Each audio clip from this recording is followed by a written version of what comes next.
Hello, hello, hello. Welcome, welcome, welcome. LO Power Solutions. What's going on, my brother? Thank you for being here. Welcome, everyone. Now that we got some followers, it's nice to actually see some people showing up on Instagram Live. Usually we're on TikTok Live where we get a lot of viewers. It is hotter than a...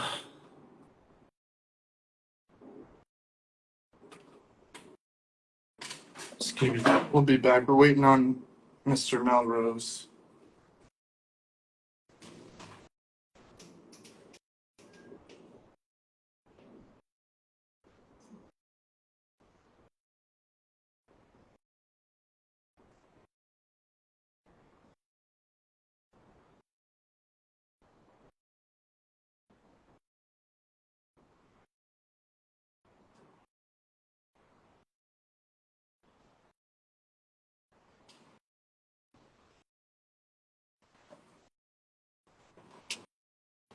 Hey, I'm sorry about that. I'm back.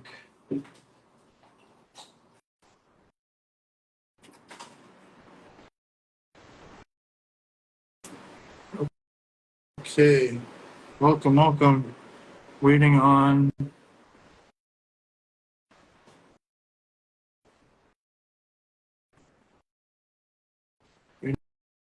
our good friend Mr. Melrose. How's everyone doing?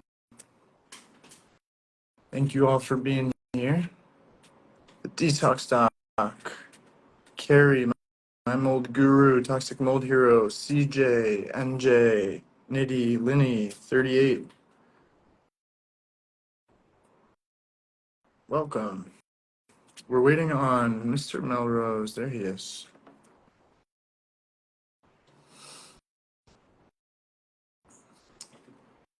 Feel free to share. We're going to be talking about mold for a little bit. Welcome, Amber. See, Mr. Melrose, if we can't get you on here.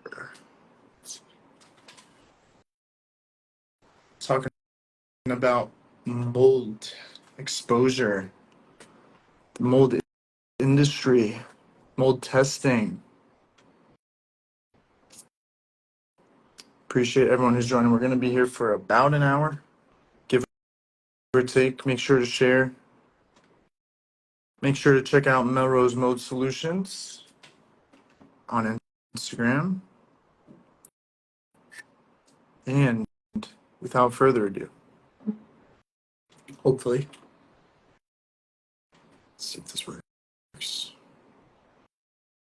Sweating up an actual storm. It's like a free sauna out here in Florida. Don't ask why. Why is this join not working?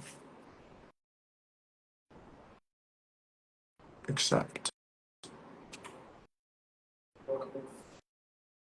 Technical difficulties. We're trying to get this going. Hey, man.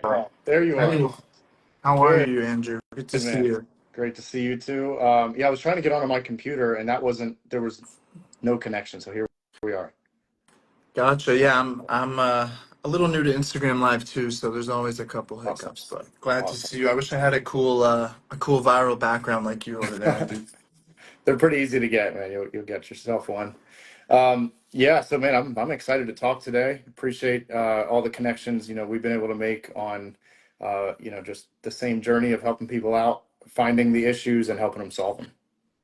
Yeah, absolutely. I'm excited, and I think I hope we can. I know we can both learn a lot from each Yeah, other, definitely. and it seems like a few people are here, so hopefully we can get some questions going, Yeah. help some people out. Um, and I know Yeah. you wanted to do intros, so if you want to start off, I'd love to give you the Awesome. floor.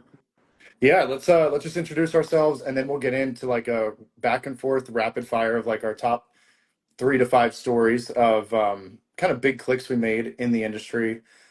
Maybe one of our first inspections when we kind of had some aha moments, some memorable ones, maybe some that you can learn in theory from all these videos or articles and certification courses and all that, but until you're there, then you start making so many connections, and that's a big transition of mine. So I'm Andrew with Melrose Mold Solutions, and I've done hundreds of inspections with Mold Authority as a company. I was formerly Mold Authority Live, doing third-party assessments, writing specific protocols, doing tests, and watching the remediation process be done from A to Z.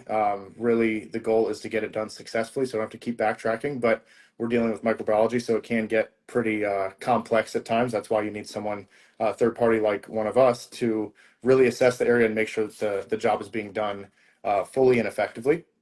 And so after doing all these inspections, I started to see there's a big demand for the education online, and people asking for consulting and coaching all around the country. So thought to get doing a lot more educational info. That's how this page was birthed, and now helping people all around the country and really the world with helping them walk through that mold timeline. That's a very important post I've made on my page, and a big philosophy I go by on how to progress through this, so there's actually an end in sight. And yeah, we'll start talking about our stories, but I want to hear from you too. Yeah, absolutely. Great stuff, and I think it's super important how you bring up, the importance of not only doing the stuff but actually doing it right, and hiring the third party assessor, not just the mold remediator who's going to do your test. Because if you do it wrong, you can really end up in kind of a perpetual Right. cycle of not only spending money and time, but the mold is actually affecting you. So things get harder and harder along the way. True. Um, but my background is in environmental science and policy. That's how it started in college, and eventually environmental law. I went to law school down here in Miami, Awesome. and that was kind of before the mold. Once I learned about the mold, which started off really just a job with a good friend, it really turned into an understanding of how there's a huge environmental disaster, and it's actually an indoor environmental disaster, Right. and it's across the world. I used to be more climate change focused, stuff like that, but this is really hits home. And I've had two mold remediations in my mom's apartment in the past year, and it hits home for a lot of people. And like you said, I don't think you really know until you see it. Yeah, And that's really, for a lot of people, it's not too late, but once you see the problems happening to you, it's that's really go time. So I think it's great that we share content so people can hopefully see what someone else has gone through and prevent that. that's right. Um, and yeah, I mean, I see a lot of people already asking questions, which we'll get to, unless Yeah, unless you want I to think answer away. I think we can scroll back and answer all the questions towards the end. Hate to put you guys on hold, but I do think we should share some stories and just really practical on-site experience, because if we can empower homeowners to know what they're looking for and know what to avoid in the process, then you don't need to be a part of all the horror stories that at times happen with mold, right? You can get on top of it, you can be proactive, you can work with an assessor to really get this done effectively. But as a homeowner, you can know that a lot of problems can be solved from proper maintenance and know-how of how the home is supposed to function, while also knowing that if a leak does happen or a flood does happen, all these storms do happen, how to get on top of it ASAP. So right off the bat, I'll just say that so in hurricane season quickly, if a leak or flood or something active and acute happens, then right away you do want to get an IICRC certified company to come in and do the drying and assessment of everything really quickly, within 24 to 48 hours, ideally, before mold can even have a chance to grow. Okay, mold will grow if it's not handled effectively and at the right time, or in the right amount of time, and that's when you would need a mold assessor like this to really assess the area. And then now the protocols switch from water restoration, which I have certifications in, that's the S500 protocols, and now has to switch over to the S520 protocols, which is mold remediation standards. You got to do a little bit extra. So we're trying to avoid that by getting on top of water damage areas before they become mold. Now, many homes, we inherit the history of the home. There's already mold issues, and that's what we're going to talk about, is sharing some of our stories of what we've found. I've got a bunch, man. I want to start quick on just a quick success story, because those we need to share as well. There's so many, really bad situations out there, and unfortunately, there's just a lot of fear in this industry. But there are solutions and positive stories as well I want to share. So a very recent one, I've shared this as well, but went through the whole house of a client's home. Everything looked pretty good. I think there was an issue in the master shower, but nothing big enough that I thought was bringing a real burden on the body. But there were some significant symptoms. These people are kind of doing everything they can for their health, especially with eczema. They even have their own company of good, health products for their skin directly, and still the eczema is not going away. So they're like, let's just at least check the box of the home. That's an important thing to check. Sure enough, my final step in the assessment was to get to the attic and the HVAC system up there. Well, they told me that the previous owner was a hoarder and they had about this thick worth of whatever was in the system and the ductwork. I'm like, this thing's probably not even going to work much longer based on how much, contamination's in there building up. But that's probably definitely messing with air quality here. So sure enough, they change out the whole system and the ductwork. And she sends me a text 6 days after getting it all replaced. Said I couldn't believe this as it was happening, but here's the before and after. And her hands cleared up from eczema within like 6 days of replacing the system and the ductwork. So that was really, really cool. Yeah, great to hear. And I think, the success stories are so important. Everyone tells us, we're fear mongers and all this, but we're really just trying to share the success stories. And a lot of that starts with something that's not very pretty to look at. Right, right. But I think it's important how you talk about AC and ductwork because I think that's one of the most important For and sure. misunderstood because there's definitely a science to HVAC. And I think frankly, even most of the AC guys don't understand it or they don't care because they're making so much money running from house to house. But um, I think it's super important, especially here in Florida and Texas, where it gets hot, humid, and even the hurricanes and the storms. It can destroy your not only your home but the ductwork, the AC. And it actually does make me think of one of the stories I wanted to share, which was back in my first year of inspecting. I've been doing this about 5 years now. Um, a community down here in South Florida that's well known for older people to live there. And we see mold there all the time, of course. But one of the one of the clients took it upon herself to make herself feel better by breathing fresh air from her AC unit. So what she would do, and it was amazing, this old lady would hop up on a chair, she would stick her face up to her AC register and breathe this fresh air. And it took me, it takes a while for you to realize that the least fresh air in your home is probably coming out of that unit. I mean, realistically, these units are putting out, I just made some posts about the bacteria, the mold, and people don't realize bacteria, mold, that can be an airborne issue. Yeah. And, I say knowledge is power, but don't try to just make up a lot of times these self help methods of, oh, I'll just clean it up myself. Or I see a lot of questions about chemicals. I'll just put some chemicals, or I'll just I can get fresh air out of my AC. That's going to make me feel better. But you really have to take a second and think, is my AC in good shape? Is my Right. ductwork in good shape? Is my home in good shape? Or am I better off being outside at that point? And people don't maybe understand, but a lot of times your indoor environment can be much moldier, especially in the air, than the outdoor Yeah. environment. It's a contained area. So if you got a bunch of sources, it's just building up in our recycled air box.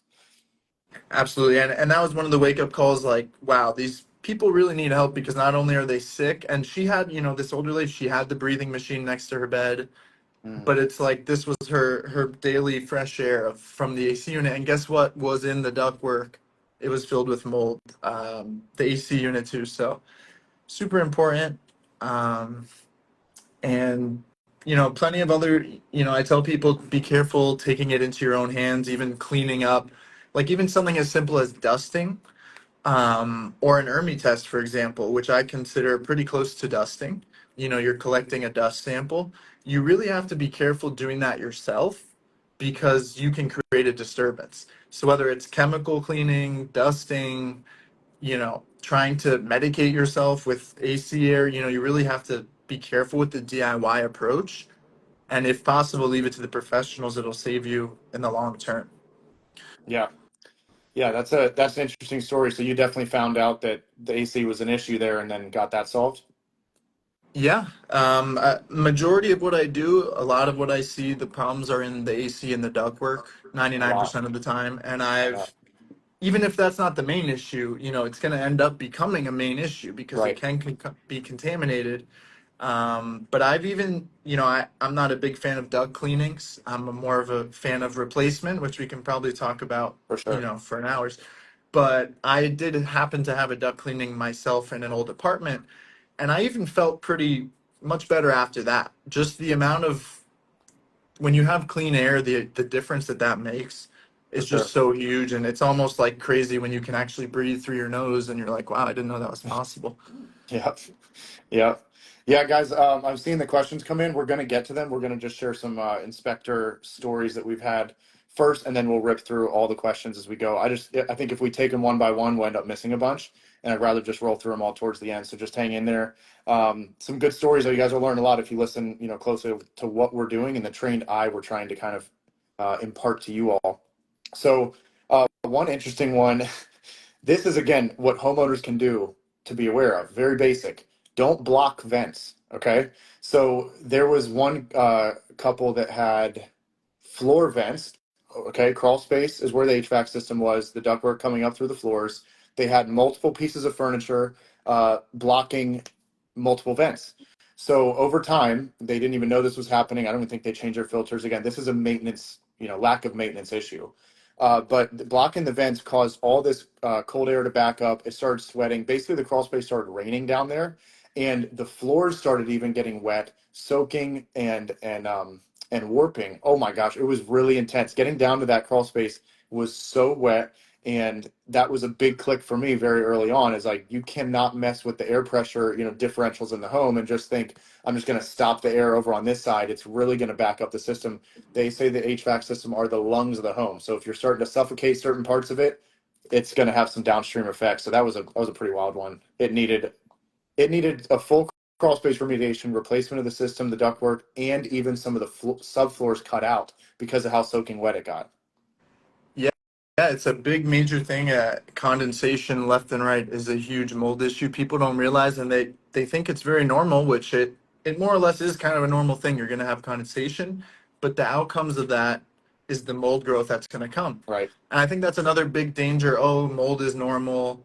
It's common. That's another big major misconception. Is it common? Yes, but is it dangerous? Yes. Just like a lot of the other things we have in our home, that everybody has that. It can't be bad for us. Right. But you really have to, you'll be lucky to live in a low mold home. You're never going to have a mold free home. Um, but super important how you talk about, the AC unit, the condensation, and home ownership is hard enough. It comes with enough struggles. For sure. And if you're gonna put this huge machine in your home, you got the condenser outside, you got this other machine inside, you're gonna sleep basically right next to it. You better know how it works, or at least understand that it's supposed to have airflow. If you're putting an AC in a closet, or even like in a hot attic, humid attic, garage, I'm not fans of those, but they need ventilation. That's why people put slats on their closet doors. But people definitely have to watch for that. Yeah. I just saw the other week, really unfortunate, brand new ductwork. The lady replaced it because of the protocols. There was a lot of mold, and then the brand new ductwork is soaking wet now. Condensation. There's actually water in the ductwork, like Yeah. filling up the tubes, That's and it's the mold. You can imagine how the mold probably looks in there, but it's really, and the importance of finding a good HAC guy who can really be that go-to guy who's not gonna rip you off, and that's hard. yeah. Um, NADCA, of course, is one of the big associations that has some great people working there.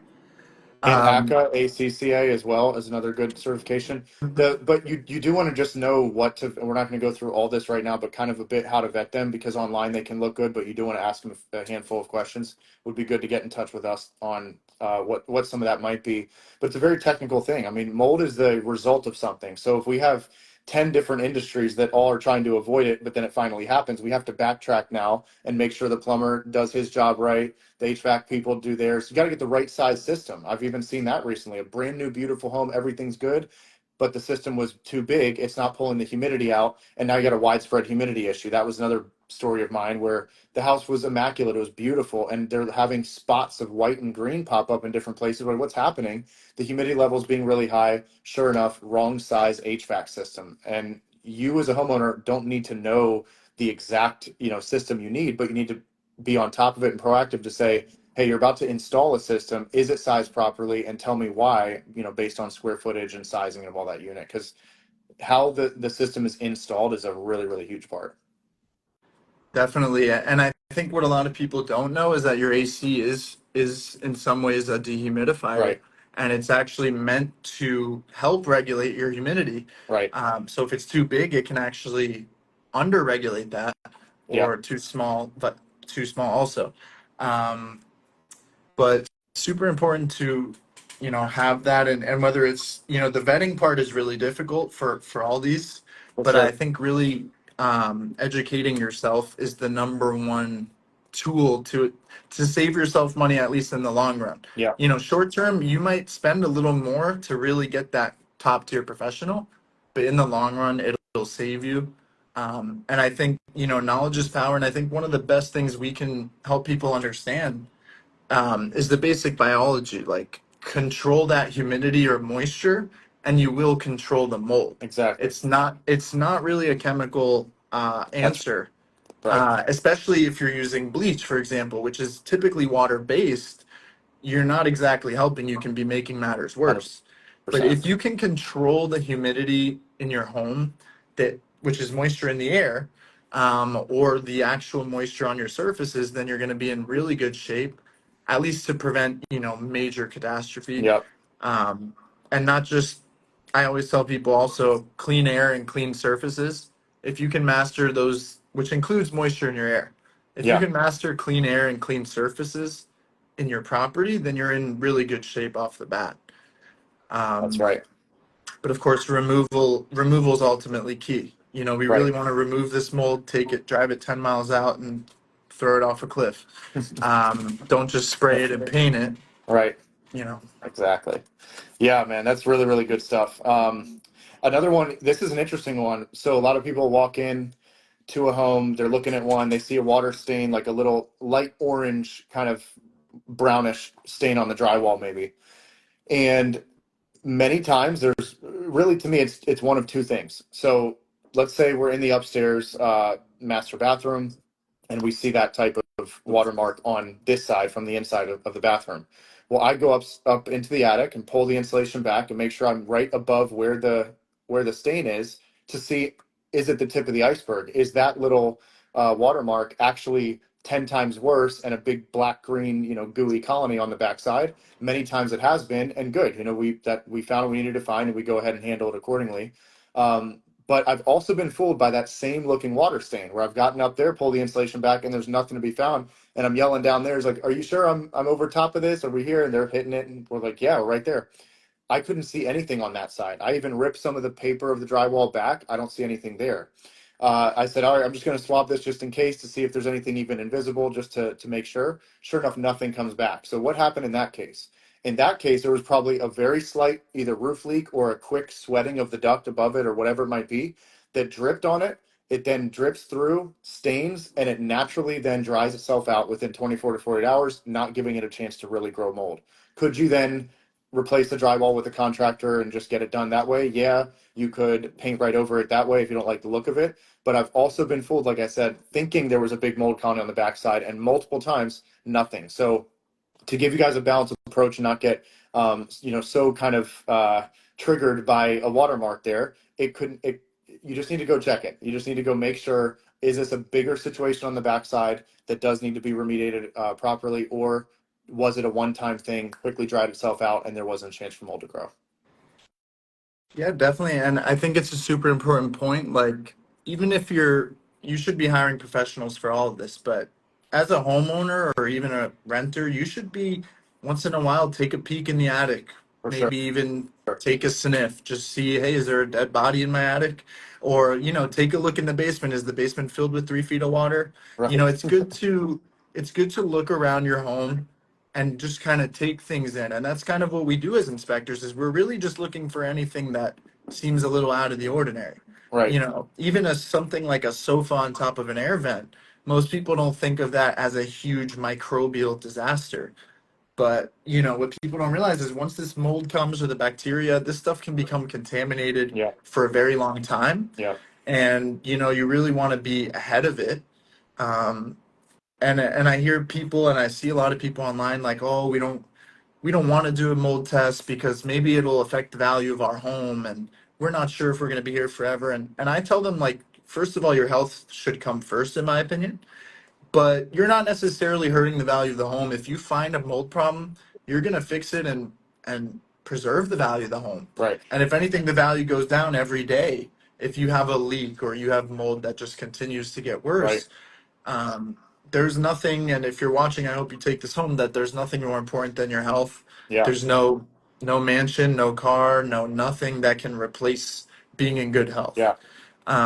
or even being in okay health. There's always room for improvement, but there's always, it could always be worse. So we want to stay on top of it. For sure. For sure. Um, Also, I get a lot of comments on the content, and some of it, really disturbing, like people in the military, not to mention the schools, the hospitals, Huge. colleges, but like we talk about knowledge is power, and like these are our learning places or our healing places or our actual places of strength, like the military. And we really have to be, I just had a comment before this. Oh, we weren't allowed to report mold to our higher ups in the military because we would get in trouble. So we would paint over it. But it's like, we have to take care of our soldiers, our kids, people in the hospitals think that that's a place for healing. And then people get exposed to mold in a hospital or in a doctor's Right. office.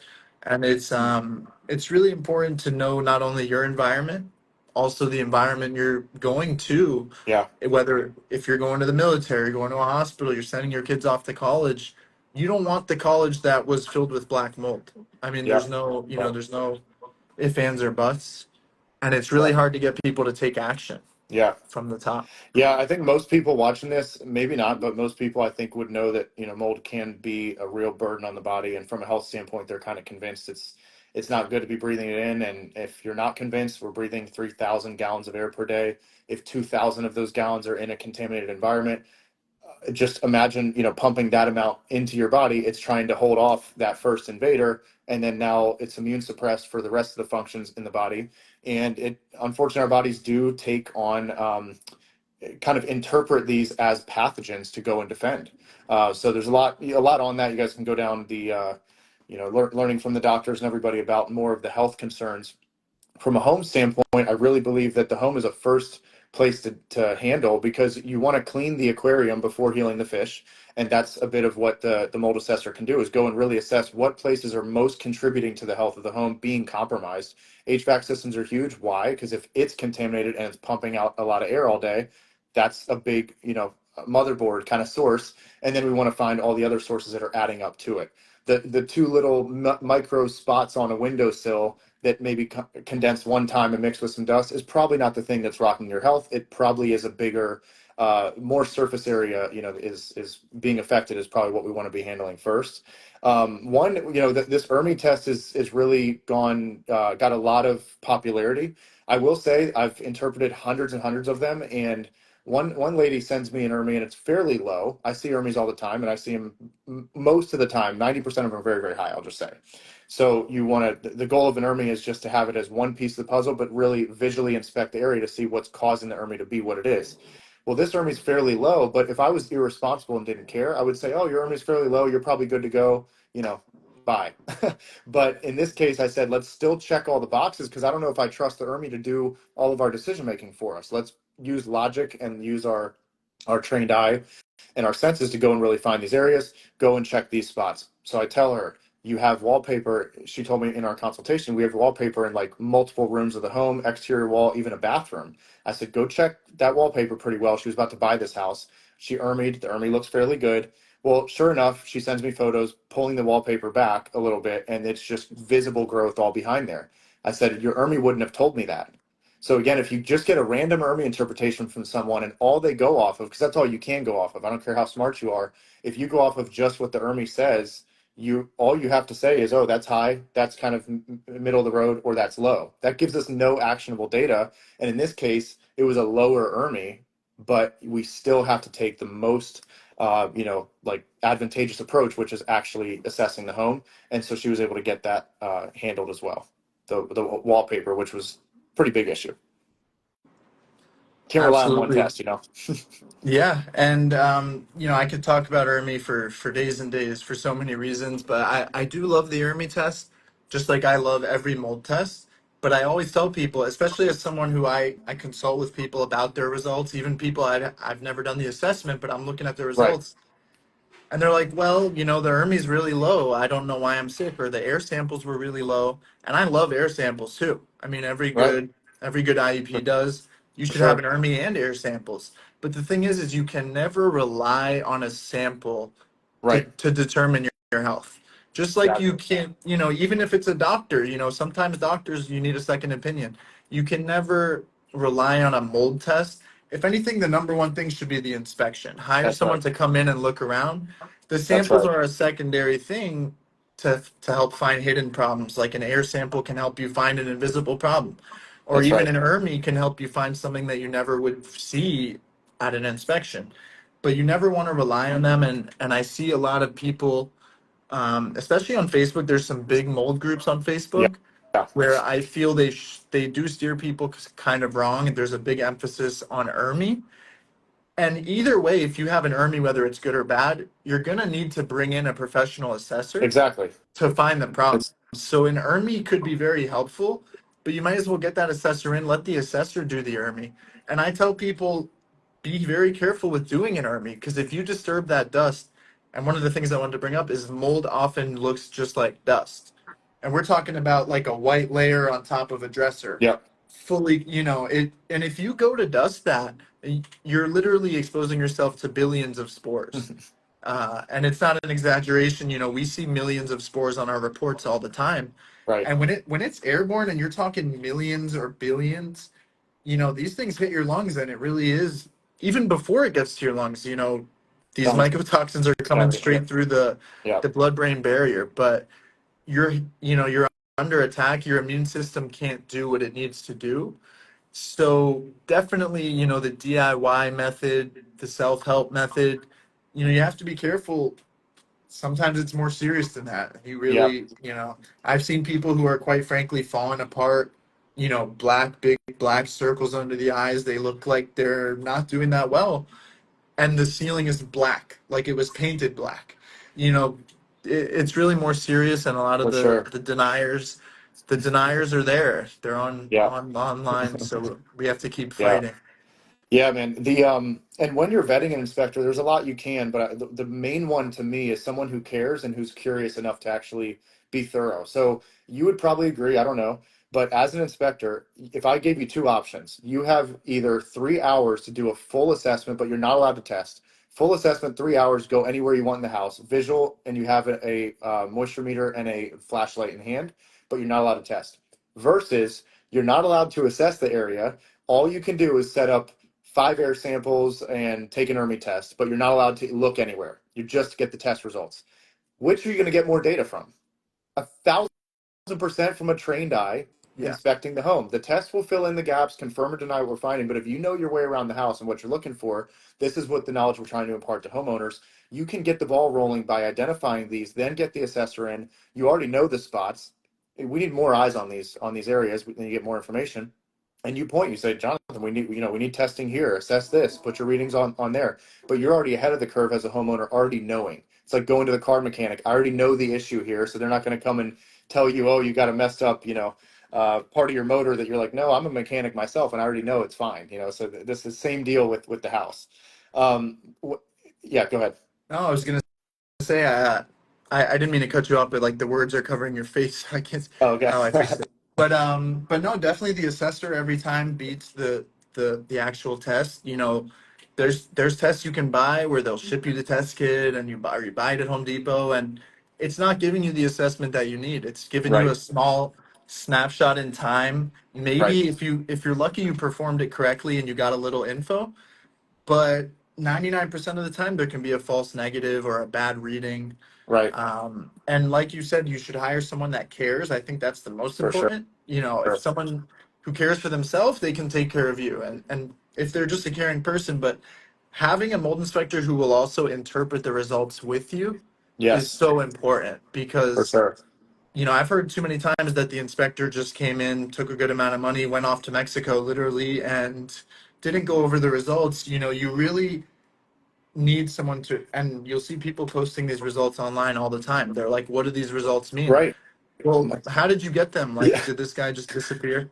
right. Um, That's a huge one. That's a huge one. You mentioned this white kind of layer. So this is again trying to give you guys a trained eye. We all know mold can be black, right? Black toxic mold. But how about the other kind of nuanced ways to look at it? And I mentioned on my Instagram story leading up to this that I was going to tell you a story about the flash with flash and without flash type of photo of the same piece of wood. So I was doing a clearance inspection, and this was sweating ducts, big issues in the ceiling cavity. So they had to rip the entire ceiling out of the first floor, and they do that. They had to clean all the wood, which they did. But I get there, and with my naked eye, with no light, the wood looked fairly good. But getting up on a ladder and putting a flashlight on the wood at like a nice 45-degree angle, or skimming it parallel, you can see what's actually on the surface of that wood.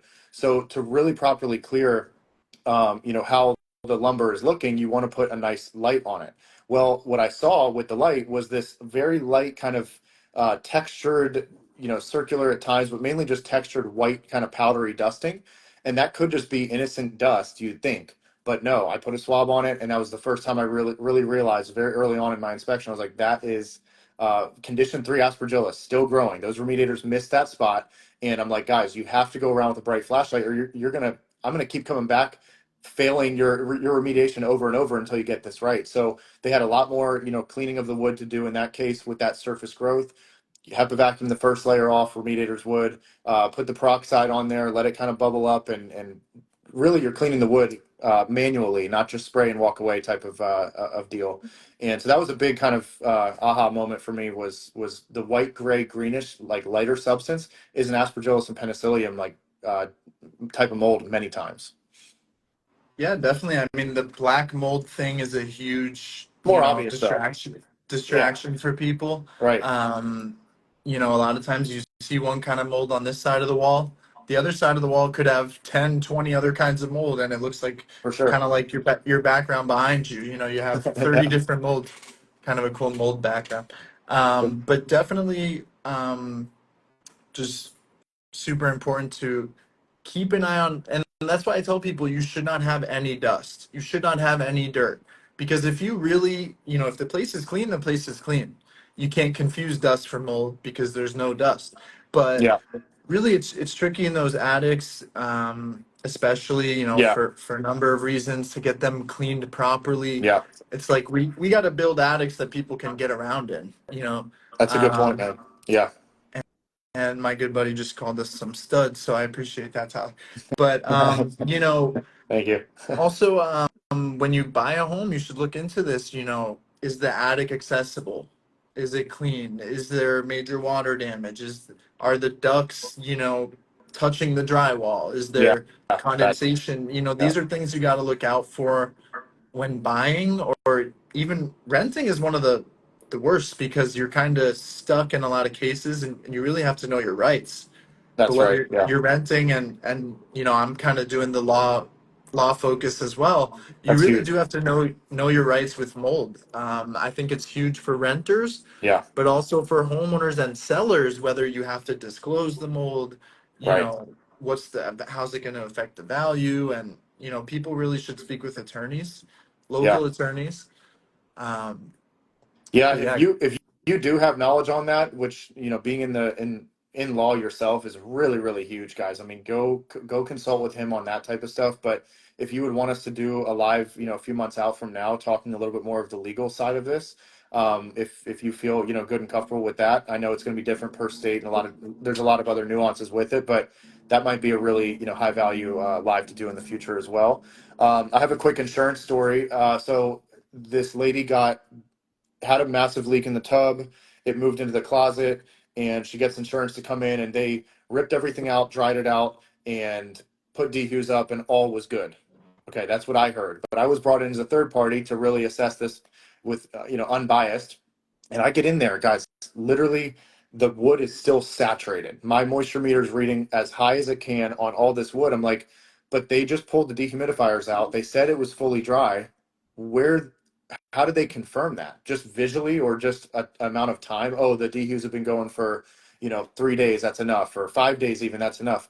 They did not remove enough material. They did not manually dry and clean enough. And so, because I was able to get there at that time, we were able to start to get the drying process going again. But as I even looked deeper, there was already growth that had happened in all those days that had passed of it not being dried. So now it turned from a water damage restoration, like I said at the beginning, to now a mold remediation where they had to do, significant containments, a lot more removal, had to get the whole bathroom gutted and then do more drying. You see how many backtracking we had to do because it wasn't done right the first time. This is really important to have a moisture meter. You can get a decent one for under $100, a really good one for 400 or 500, like I like to use. But for the everyday homeowner, get a good one for right about $100, and you can be able to check these spots on different materials as well. But that was a really big one that saved her a lot. Yeah, definitely. And not just the moisture meter, but also the actual thermal camera, I think is super Yeah, helpful. Although it's maybe a little technical and people might not understand it, but you're looking for cold or hot spots. Usually a cold spot would be right. wet. But if you just, once in a while, especially during a rainstorm, That's right. That's the check best your time. roofs, check your windows, check your walls for water, check the plumbing for leaks. If you really have that moisture in your home under control, you're in good shape. But it's important that you bring up, well, if it's dry, then everything is okay. And that's not really the case, right? Right, Something could be dry. And I've seen homes recently, we had a lot of rain here in Florida. I've seen homes where there was literally so much water coming into the attic that I would refuse to go in there. But if it was a dry, sunny day, you can't always find a roof leak. So that's another important thing. Just because something is dry now, it might not be dry next week. right, So if there was anything that's still there, we got to get it out, especially if it's even if there's dry mold, which is not good by any means. We don't want that to get wet in a week or 2 weeks or 5 weeks. right. So I always try to lean on even if it's dry, I like to see it removed if it was water damaged. For sure. In an ideal world, we want to replace stuff. Um, Yeah, but obviously, you can't just replace your whole home. So you have to understand, what do I do with drywall versus what do I do with plywood yeah. versus what do I do with my sofa versus my t-shirt. And I Hmm. actually saw you had some great stuff on your page about that, porous or semi-porous, or and a lot of times it comes down to, is it really worth keeping it? If you're Right. super, super sick, do you really want to keep the blanket that was covered in mold? You Yeah, know, uh, no, in that case, not at all. No. yeah. And we see it all the time, mold on clothes, mold on sofas, mold inside your shoes, your watches. Like, people don't understand, but you got this in your pocket, Yeah, it's on your wrist. Like, you're yep. really exposed to it more than just the typical, Yeah, it's rough. anytime there's visible growth, that white gray spotting is usually what will show up, maybe black, but that circular pattern on a porous item, it can't be saved at that point. If it's visibly already colonized and growing there, it's embedded in the fibers there and it really can't be saved. With oh, I had a mold situation in the corner of my house and then I had porous items on the opposite side of the home, that's like really, really hard to measure. And that's where you do want to consult with someone on what is best for your situation based on all the variables at place, your health, what types and amounts are we dealing with, and all that stuff. But a good rule of thumb: if there's visible growth, usually a humidity issue that embedded itself into a porous item, it really can't be saved. It's got to be tossed. And yeah, I consult with people on this all the time based on their home situation to really find that sweet spot and not go to any extreme, which is ignoring it, or the other extreme is trying to get rid of absolutely everything and trying to gut the house. That's not necessary every time either. Just depends on the severity of the issue. One more final story, at least from my end, was a beautiful house. Terrible, unfortunately, it was the bottom of a hill. This is a mansion on a lake, so we got a lake behind them and a big hill going down towards the house on the front end. They had really bad waterproofing in the crawl space, humidity raised, and the crawl space was very humid. They did not in the new. Sorry, just got a call. Not sure if you can hear me still. Um, the in the building process, the vapor barrier of the crawl space and all the different things they were supposed to do to waterproof it wasn't done till towards the end of the building process. So it already had the humidity from the lake and the rainstorms and all that, building up humidity under the home. And then they decide to go and put the vapor barrier and all that stuff. The damage has already been done. So the crawl space is already in bad condition. But to me, let's handle the crawl space effectively, and the rest of your house was in really good condition. That's what, in their case, the rest of their home was in really good condition. I still would recommend the whole house be clean based on the amount of the crawl space that had really high amounts of aspergillus down there. moving up from the stacking effect and air pressure changes, moving it upwards. But what happened in this case, which really kind of blew me away, was the husband is in his front office working every day, and he's developing all these symptoms out of nowhere. So I thought it's definitely the crawl space. Let's handle that. But I get there, and the duct from the crawl space of his HVAC system had detached in his office. So it's now even more dumping the pulling the air from below up into his office. I put an air sample in his office, and this is a beautifully clean, immaculate office. You would not think there's a mold issue, but it's right on top of one. So that air sample was one of the highest I'd ever seen of Aspergillus and penicillium, like 300 plus thousand raw counts on spores. I'm like, what the heck? It's drawing so much air from the crawl space below that was contaminated. And so now the house needed that much more thorough cleaning. Making sure that ductwork is attached, sealed right, and then properly insulated around those boots are really, really key. Definitely. And vapor barriers are a huge thing that A I think must. a lot of people have no Yeah, clue about. Even in the attic, there's forms of that people try to get going and condition their attics, which is like a whole nother conversation. But it's like you said, often I recommend a full home cleaning and really clean everything. And people look at me like, how could you tell us to clean our whole home? That's crazy. But it's like, this is your home where you live. You got to clean the walls, you got to clean the ceilings. Like, you may not even realize, but there could be invisible growth there or spores or toxins. yeah, But the vapor barrier is super important. And really, I've seen some beautiful crawl spaces that look like, you could eat dinner down there. And I think people really should have more focus on cleanliness, especially for your health. And I think a lot of people don't put two and two together, and doctors aren't typically like, oh, you should clean your home or even test your home. But a lot of the good doctors who I think have some of the best success rates are the ones who tell people check your environment. for sure. Um, and like you said, 6 days or even 6 hours of being in a clean environment, I think you can see a lot of symptoms going down. You can start to feel a lot better.